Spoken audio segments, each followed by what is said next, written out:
Hey, Porch Chronicles. I'm waiting to get my oil changed. I came here before they even opened. You know, it's the first of the month, honey. The old people be out there. I was at Walmart as soon as they opened their doors because, honey, I need a rider. And I ain't want to take my scooter out. So I be wanting to get in that store for all. Honey, I love shopping with the old people because I'm old. But I be needing to get a rider. So look, I'm going to do a quick story time. It's about my father. Have you ever felt like you're the weirdo of the family? Me and my son have always felt like we were different, like the black sheep of the family. Not saying there's nothing wrong with us, but we just weird. So my father knew in his spirit that I was going to be the child that was going to be spiritual. He knew. Let me tell you how he knew.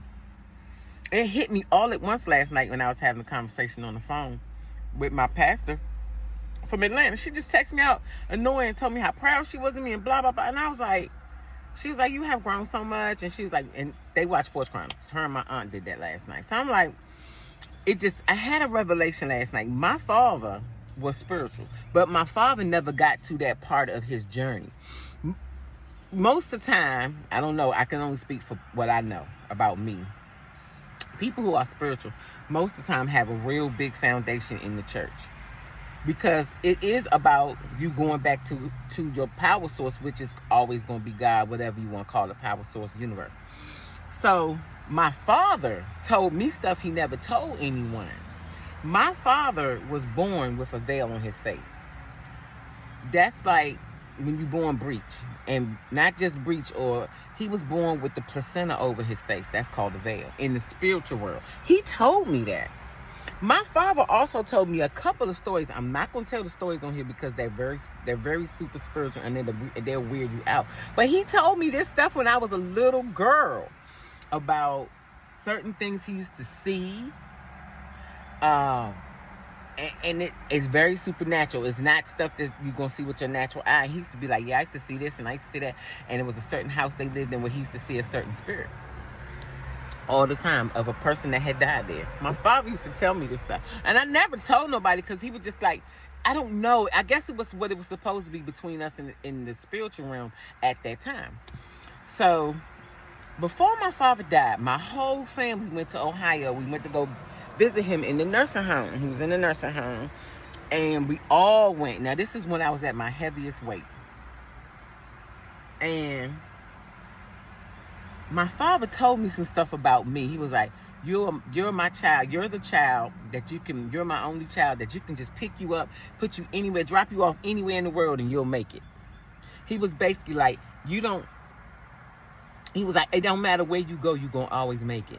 He was like, you're smart, you're intelligent, you're beautiful. He was just basically giving me all of these affirmations and acclamations of what he felt about me. And I was sitting there looking like, why is my daddy talking to me like this? Now, my daddy was the bomb daddy to me always. But he was putting prophecy in me that had already been there, but I didn't know about it. He was basically telling me how much power I had and how much power he saw in me.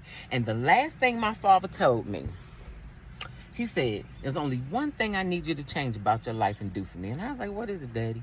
He was like, I need you to lose that weight because you can conquer the world. My father said out of his mouth, you can conquer the world, but I need you. He said, the only way you're going to do it is if you lose that weight. Do you know my daddy died? And 6 months later, I had weight loss surgery.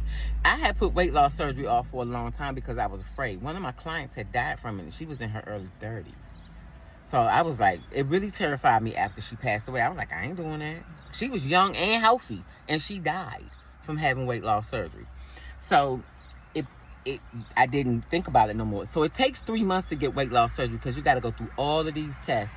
You got to go through psychiatric. You got to go through I can't remember all the things, but it takes 3 months. 3 months after my father passed, I had started my weight loss journey when it came to having my bypass.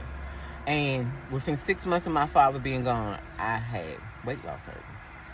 My father told me, that's the only thing you need to do. He was like, you're going to conquer the world.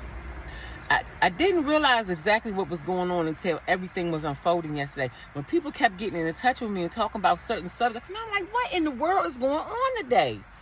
That's what it was. It was to remind me of what my father had planted in me. But my father, and everybody was magnetized to my father. My father had the most magnetic spirit.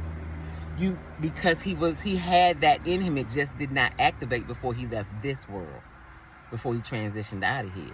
But he passed it on to me. I'm the one that's not interested in a 40-hour job. I'm the one that have dreams, and I live by the seat of my pants. I don't do, oh my God, if I don't have a job in the government, I am not going to make it. I don't live that way. I've never lived that way. And I'm the one that gets looked at strangely, because why would she want to live like that? Why would she not want to? I've never been that way. And my father wasn't either. And people who don't understand that type of life, they'll be like, she's weird. I'm weird. And I can handle that now, because now I know who I am. And now I know what my purpose is. So I'm just saying that to say this. I love you, Porch Chronicles, and y'all be encouraged.